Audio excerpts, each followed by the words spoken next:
தெனாலிராமனின் அறிவுக்கூர்மைக்கும் நகைச்சுவை உணர்வுக்கும் அடித்தளமிட்ட அந்த அற்புதமான தருணம் இது.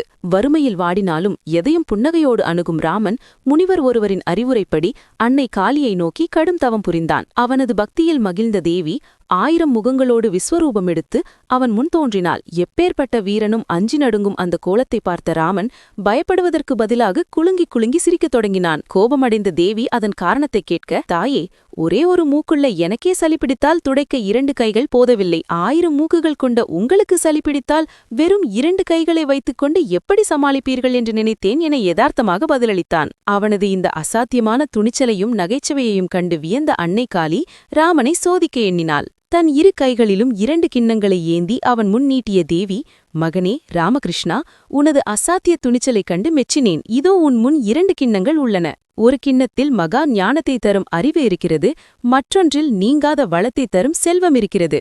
உனக்கு எது தேவையோ அந்த ஒரு கிண்ணத்தை மட்டும் தேர்ந்தெடுத்து பருகுவாயாக என்று கட்டளையிட்டாள். ஆனால் மின்னல் வேகத்தில் சிந்தித்து அந்த 2ஐயும் பிடுங்கி ஒன்றாக கலந்து குடித்த ராமன், தாயே, அறிவில்லாத செல்வமும் செல்வமில்லாத அறிவும் முழுமையற்றது. இவை 2ம் இணைந்திருந்தால் மட்டுமே ஒரு மனிதனின் வாழ்வு சிறக்கும் என விளக்கினான். அவனது சமயோசித புத்தியை மெச்சிய அன்னை அவனை பெரும் புகழும் செல்வமும் கொண்ட விகடகவியாக வாழ அருளினாள். இடமிருந்து வளமும் வளமிருந்து இடமும் வாசித்தாலும் மாறாத விகடகவி எனும் பெயருக்கேற்ப அவனது வாழ்க்கையும் ஒரு சுவாரஸ்யமான புதிராக அங்கிருந்து தான் தொடங்கியது.